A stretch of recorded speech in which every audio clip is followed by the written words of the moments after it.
आज की इस वीडियो में हम ये जानेंगे कि क्या इफेक्ट्स होते हैं टैक्सेशन के इन्वेस्टमेंट डिसीजंस पे। जब भी ऑर्गेनाइजेशन किसी प्रोजेक्ट में इन्वेस्ट करना चाहती है अपने बिजनेस में, तो वो उस प्रोजेक्ट को अप्रेस करती है डिफरेंट मेथड्स को यूटिलाइज करके, डिफरेंट मेथड्स का इस्तेमाल करके, जिसमें एनपीवी, आईआरआर और डिफरेंट तरह के और मुख्तलिफ मेथड्स हो सकते हैं। तो उन मेथड्स में कुछ कैश फ्लोज का इस्तेमाल किया जाता है और उस कैश फ्लोज पे डिफरेंट इम्पैक्ट्स होते हैं, जिनमें से एक इम्पैक्ट है टैक्सेशन, जिसको आज हम पढ़ेंगे। टैक्सेशन का बहुत सिग्निफिकेंट, बहुत ज़रूरी इम्पैक्ट होता है viability of capital investment project पे। मतलब टैक्सेशन की वजह से जो कैश फ्लोज हैं वो इंक्रीज भी करते हैं और डिक्रीज भी कर सकते हैं। तो इस वजह से यहाँ पर कैपिटल इन्वेस्टमेंट प्रोजेक्ट की वायबिलिटी पे, उसकी फ़ायदेमंदी पे कुछ असर होता है। अब यहाँ पे हमारे पास दो तरह के टैक्स इफेक्ट्स हैं जिसके साथ ऑर्गेनाइजेशन डील करती है, और ऑर्गेनाइजेशन के पास ये दोनों जो टैक्स इफेक्ट्स हैं ये कैश फ्लोज होते हैं रिलेटेड टू प्रोजेक्ट। एक टैक्स पेमेंट जो पे करना होता है वो भी cash flow directly associate project के साथ कर रही होती है, और यहाँ पर भी जो दूसरा है टैक्स सेविंग, जो कि इनफ्लो की सूरत में या फिर टैक्स की पेमेंट को रिड्यूस करके प्रोजेक्ट के साथ क्लियरली कैश फ्लोज उसकी एसोसिएटेड होती हैं। मतलब ये कैश फ्लोज जो हैं ये रेलिवेंट होती हैं डिस्काउंटेड कैश फ्लो का एनालिसिस करते हुए। अब जो डिस्काउंटेड कैश फ्लोज हैं वो एनपीवी और आईआरआर में इस्तेमाल की जाती हैं। लेट्स सपोज एक कंपनी है एबीसी कंपनी, जिसके कैश फ्लोज हैं 1000 के। इसी तरह उसने जो इन्वेस्टमेंट की है वो की है 15,000 की, और उस पर जो टैक्स रेट आ रहा है कैश फ्लोज पे वो आ रहा है 29%। और इसी तरह जब ये इन्वेस्टमेंट की है तो इस इन्वेस्टमेंट पे कुछ डेप्रिसिएशन भी है जो कि है 5,000 रुपए की। अब इस टैक्स को किस तरह से डील करना है और ये टैक्स इन्वेस्टमेंट पर क्या असर डालेगी, इसको हम डिस्कस करते हैं। तो ऑर्गेनाइजेशन के पास बेसिकली प्रोजेक्ट इन्वेस्टमेंट में दो तरह के टैक्स इफेक्ट्स आते हैं। एक टैक्स जो इफेक्ट है वो आता है कॉर्पोरेट टैक्स से रिलेटेड, और एक टैक्स इफेक्ट आता है टैक्स डेप्रिसिएशन से रिलेटेड। अब देखते हैं कि कॉर्पोरेट टैक्स और टैक्स डेप्रिसिएशन क्या है। कॉर्पोरेट टैक्स वो टैक्स रेट जो कंपनीज के लिए गवर्नमेंट ने टैक्स रेट सेट किया होता है। लेट्स सपोज 30%, 29%, जितना भी उस कंपनी का जिसमें इन्वेस्टमेंट कर रहे हैं उसका टैक्स रेट होगा, उसे हम कॉर्पोरेट टैक्स रेट कहेंगे। इसी तरह टैक्स डेप्रिसिएशन ऐसा टैक्स होता है जो इस कॉर्पोरेट टैक्स को रिड्यूस करता है, और ये टैक्स होता है डेप्रिसिएशन के ऊपर। अब अगर इफेक्ट ऑफ कॉर्पोरेट टैक्स को देखा जाए तो कॉर्पोरेट टैक्स में प्रोजेक्ट की जो कैश फ्लोज होती हैं वो राइज देती हैं टैक्स को। जिस तरह से अगर प्रोजेक्ट की cash flows, positive cash flows आ रही हैं, जिस तरह प्रॉफिट हो गया तो प्रॉफिट पर टैक्स लगेगा, तो ये टैक्स को राइज देती हैं। इसके अलावा नॉर्मली जो ऑर्गेनाइजेशंस हैं वो ये एज्यूम करती हैं कि हाफ पेमेंट इस साल कर देंगे और हाफ पेमेंट अगले साल कर देंगे कॉर्पोरेट टैक्स की, तो इससे भी इफेक्ट होता है इन्वेस्टमेंट पर। लेकिन और तीसरी जो बात है, जो मेन बात है, वो आपने क्वेश्चन की इंफॉर्मेशन के मुताबिक उसको टैकल करना है। अगर तो क्वेश्चन में ऐसी इंफॉर्मेशन है कि हाफ पेमेंट इस साल करें तो हाफ पेमेंट टैक्स की इस साल होगी और हाफ अगले साल होगी। लेकिन अगर क्वेश्चन में इंफॉर्मेशन है कि फुल पेमेंट इस साल करें तो फुल पेमेंट ही इस साल की जाएगी। अब ये तो बात होगी कि इफेक्ट ऑफ कॉर्पोरेट टैक्स ये एज अ होल इफेक्ट करता है कंपनी के प्रॉफिट को। जिस तरह प्रॉफिट पे नॉर्मली टैक्स कैलकुलेट किया जाता है, इसी तरह से कैश फ्लोज पर नॉर्मली टैक्स को कैलकुलेट किया जाता है। अब टैक्स डेप्रिसिएशन का जहां तक इफेक्ट ऑफ टैक्स डेप्रिसिएशन की बात रही, तो टैक्स डेप्रिसिएशन एक कैश फ्लो तो नहीं होता, लेकिन इस डेप्रिसिएशन का इम्पैक्ट टैक्स पर जरूर होता है। और किस तरह से होता है कि टैक्स रेट जो डेप्रिसिएशन आएगी कंपनी को, उस डेप्रिसिएशन को टैक्स रेट से मल्टीप्लाई करके तो ऑर्गेनाइजेशन उस टैक्स डेप्रिसिएशन को क्लेम कर सकती है, और वो tax depreciation as a benefit company को सपोर्ट करेगा उसके टैक्स की रकम को कम करने में। तो ये हो गया effect of tax depreciation. Tax depreciation का क्या इफेक्ट होता है, वो कॉर्पोरेट टैक्स पे होता है कि वो इस टैक्स को, कॉर्पोरेट टैक्स को रिड्यूस करता है टैक्स डेप्रिसिएशन, क्योंकि ये गवर्नमेंट की तरफ से एक बेनिफिट मिल रहा होता है नई इन्वेस्टमेंट करने की वजह से। अब ये तो हमने थ्योरेटिकली देख लिया कि क्वेश्चन में किस तरह से टैक्स के इम्पैक्ट्स आ सकते हैं, या अगर प्रोजेक्ट को अप्रेस करना हो तो कैश फ्लोज को किस तरह से एडजस्ट कर सकते हैं टैक्स का इफेक्ट डालकर। और क्योंकि टैक्स की बात की जा रही है तो ऑर्गेनाइजेशन में ये एज्यूम किया जाता है प्रोजेक्ट को अप्रेस करते हुए और टैक्स का इफेक्ट लेते हुए कि जो टैक्सेबल प्रॉफिट हैं वो कैसे आएंगे कंपनी में, कि नेट कैश फ्लो में से टैक्स डेप्रिसिएशन को लेस करके तो टैक्सेबल प्रॉफिट्स आ जाएंगे। एक अजम्पशन ये ली जाती है और दूसरी अजम्पशन ली जाती है टाइम ऑफ टैक्स पेमेंट के बारे में, जिसे हमने यहाँ बात की थी कि अगर हाफ ईयरली की अजम्पशन ले सकते हैं तो हाफ की ले सकते हैं, फुल की भी ले सकते हैं, लेकिन अगर क्वेश्चन में प्रॉपर कोई इंफॉर्मेशन प्रोवाइड है तो उसके मुताबिक कैश फ्लोज को एडजस्ट करना होगा। ये तो थ्योरेटिकली हमने बात कर ली, लेकिन अगर प्रैक्टिकली देखा जाए तो कुछ फैक्टर्स इन्फ्लुएंस करते हैं इफेक्ट ऑफ टैक्सेशन को प्रैक्टिस में। इन प्रैक्टिस अगर रियल वर्ल्ड में देखा जाए तो जो फैक्टर्स इफेक्ट करते हैं टैक्स की वजह से कैपिटल इन्वेस्टमेंट को, वो ये होते हैं कि टैक्सेबल प्रॉफिट और टैक्स रेट। अगर टैक्सेबल प्रॉफिट ज्यादा हो रहा है तो अल्टीमेटली टैक्स ज्यादा होगा, अगर टैक्सेबल प्रॉफिट कम हो रहा है तो टैक्स रेट कम होगा। दूसरा जो फैक्टर इफेक्ट करता है, इन्फ्लुएंस करता है इफेक्ट ऑफ टैक्सेशन को नॉर्मली रियल लाइफ वर्ल्ड में, तो वो ये है कि कंपनी का जो अकाउंटिंग पीरियड है वो बहुत मैटर करता है, और कंपनी के टैक्स की पेमेंट डेट्स क्या हैं ये बहुत मैटर करता है। अगर तो कंपनी का अकाउंटिंग पीरियड लेट सपोज कि 30 मार्च से स्टार्ट होता है, तो यहाँ पर कंपनी के लिए कुछ और तरह की कैश फ्लोज कैलकुलेट किए जाएंगे। और अगर टैक्स पेमेंट डेट्स इस तरह लेट सपोज के हाफ अभी पे करनी है और हाफ बाद में पे करनी है, तो उस केस में भी यहां पर टैक्स में जो ये जो फैक्टर है ये इन्फ्लुएंस करेगा, इफेक्ट डालेगा टैक्स पर, टैक्स पर नहीं इन्वेस्टमेंट पर इफेक्ट करेगा।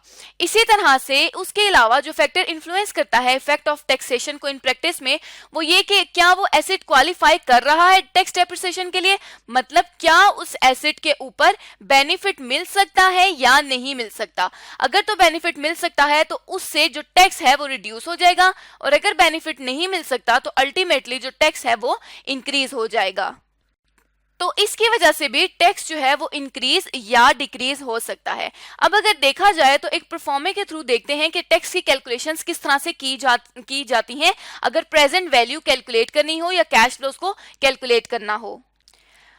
अब सबसे पहले तो ये अज्यूम कर लेते हैं कि 3 साल का प्रोजेक्ट है और उन 3 सालों के कुछ कैश इनफ्लोज दिए गए होंगे। हम एज्यूम कर लेते हैं कि कैश इनफ्लोज जो 3 सालों के हैं वो हैं 10-10 हजार रुपए के।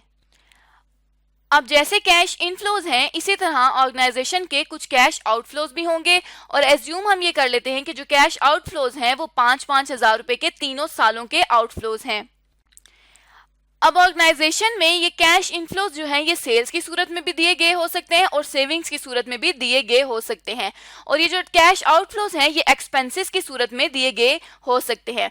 तो अब जब ऑर्गेनाइजेशन को पता चल गया, जब हमें पता चल गया कि कैश इनफ्लोज और आउटफ्लोज क्या हैं, तो इन इनफ्लोज और आउटफ्लोज की बेसिस पे नेट कैश फ्लोज को फाइंड कर लेंगे। तो नेट कैश फ्लोज ऑर्गेनाइजेशन के पास आ जाएंगे 5000 रुपीज के। इसी तरह जिस तरह ये फॉर्मेट चल रहा है, जिस तरह ये परफॉर्मा हम देख रहे हैं, इसी तरह तमाम क्वेश्चन में परफॉर्मा बनाकर इसको सॉल्व किया जा सकता है। अब यहाँ पर तो नेट कैश फ्लोज आ गए। अब हमने बात की थी कि नेट कैश फ्लोज पर टैक्स लगेगा, तो यहाँ पर अब टैक्स नेट कैश फ्लोज पर लगाएंगे और हम एज्यूम कर लेते हैं कि 25% जो है वो टैक्स रेट है। तो यहां पर 3 सालों के लिए 1250 रुपए का टैक्स आ जाएगा। अब इस परफॉर्मे का सीक्वेंस हमने याद रखना है, क्योंकि हम इस परफॉर्मा को इन इफेक्ट्स की बेसिस पर सॉल्व कर रहे हैं, जिसमें सबसे पहले था कि प्रोजेक्ट के जो कैश फ्लोज हैं वो टैक्स को राइज देते हैं। तो यहाँ पे हमने देख लिया कि जो टैक्स है, यहाँ पे जो कैश फ्लोज है नेट, उनके ऊपर टैक्स लगा है, मतलब इन कैश फ्लोज ने टैक्स को राइज दिया है, इनकी वजह से यहाँ पर टैक्स आया है। उसके बाद इन्वेस्टमेंट को देख लेंगे कि ऑर्गेनाइजेशन ने कितनी इन्वेस्टमेंट की है। हम एज्यूम ये करते हैं कि ऑर्गेनाइजेशन ने 5000 रुपए की इन्वेस्टमेंट की है, और वो 5000 रुपए की इन्वेस्टमेंट यहाँ ईयर 1 में नहीं हुई, बल्कि 5 साल की इन्वेस्टमेंट यहाँ ईयर 0 में हुई है। तो हम यहाँ पर ऊपर ईयर 0 भी लिख देंगे ताकि हमारी कंफ्यूजन खत्म हो जाए। तो यहाँ ईयर 0 में इन्वेस्टमेंट की गई है 5000 की, और उसके साथ हम एज्यूम ये कर लेते हैं कि जो स्क्रैप वैल्यू है वो तीसरे साल के आखिर में 2000 रुपए की होगी। तो स्क्रैप वैल्यू को हमने हमेशा ऐड करना है आखिरी साल में जिधर प्रोजेक्ट एंड हो रहा होगा, और इन्वेस्टमेंट को हमेशा लेस करना है, क्योंकि इन्वेस्टमेंट की वजह से पैसे जा रहे होते हैं, और इस स्क्रैप वैल्यू को हम as a cash inflow consider करते हैं ईयर एंड पे या प्रोजेक्ट की लाइफ एंड होने पर। इसी तरह से अब क्या करना है कि यहाँ पर कुछ टैक्स सेविंग्स भी आ जाएंगी। टैक्स सेविंग्स डेप्रिसिएशन की बेसिस पर कैलकुलेट की जाती हैं। वो कैसे कि लेट सपोज जो डेप्रिसिएशन है वो 3,000 रुपए की है और उसके ऊपर जो टैक्स यहाँ पर है 25%, वो 25% का टैक्स है। तो यहाँ 3,000 इंटू 25 करके ये जो टैक्स सेविंग्स हैं इनको वापस ऐड बैक कर देंगे, क्योंकि ये हमारे टैक्स को रिड्यूस करती हैं और ये टैक्स सेविंग डेप्रिसिएशन पर होती हैं, जिस तरह हमने यहाँ पर इफेक्ट में पढ़ा था कि टैक्स डेप्रिसिएशन कैश फ्लो तो नहीं होता, लेकिन डेप्रिसिएशन को टैक्स रेट से मल्टीप्लाई करके वो जो बेनिफिट है वो कंपनी के टैक्स को रिड्यूस करता है।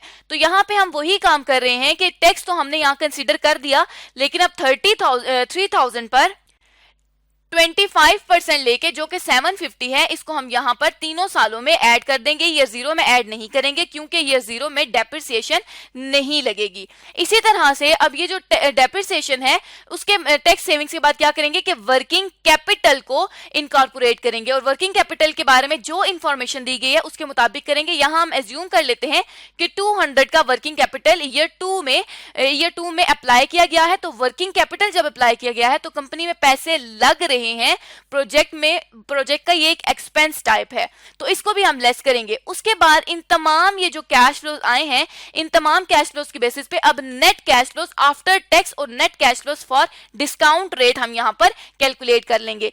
इन नेट कैश फ्लोज और ये जो नीचे हमारे नेट कैश फ्लोज अभी हम कैलकुलेट करेंगे, इनमें ये फर्क है कि ये नेट टैक्सेबल कैश फ्लोज होंगे, मतलब इन पर टैक्स अप्लाई करना है, और जो यहां पर आएंगे ये नेट कैश फ्लोज होंगे आफ्टर टैक्स और आफ्टर तमाम एडजस्टमेंट्स। तो अब हम यहां देख सकते हैं कि हमारी जो तमाम कैश फ्लोज हैं उनको हमने मेंटेन कर लिया है, उनको हमने लिख लिया है। तो यहां हम क्या कर देते हैं कि यहां पर हम इन तीनों सालों के आगे यूं इनके कॉलम्स क्रिएट कर देते हैं ताकि हमारा जो डेटा है वो मिक्स ना हो।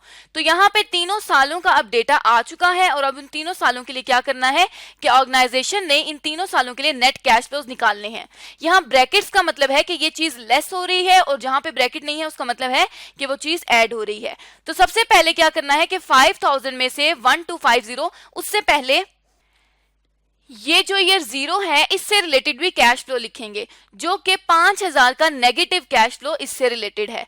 तो यहाँ पे हम क्या करेंगे कि यहाँ पे हम लोग 5,000 का नेगेटिव कैश फ्लो लिख देंगे जो कि हमारे पास ईयर जीरो में आया है। तो अब इस ईयर जीरो के कैश फ्लो को लिखने के बाद ईयर 1, ईयर 2 और ईयर 3 के net cash flows after all adjustment को फाइंड करेंगे, जिसमें क्या करेंगे कि यहाँ पर इस 5,000 में से लेस कर देंगे 1250 को जो कि हमारे पास टैक्स था, और यहाँ पे उसके बाद इसमें ऐड कर देंगे 750 जो कि टैक्स सेविंग आया था डेप्रिसिएशन की वजह से। तो फिर ऑर्गेनाइजेशन के पास कितना प्रॉफिट आ जाएगा, कितने net cash flows after all adjustments आ जाएंगी, 4,500 रुपीज की।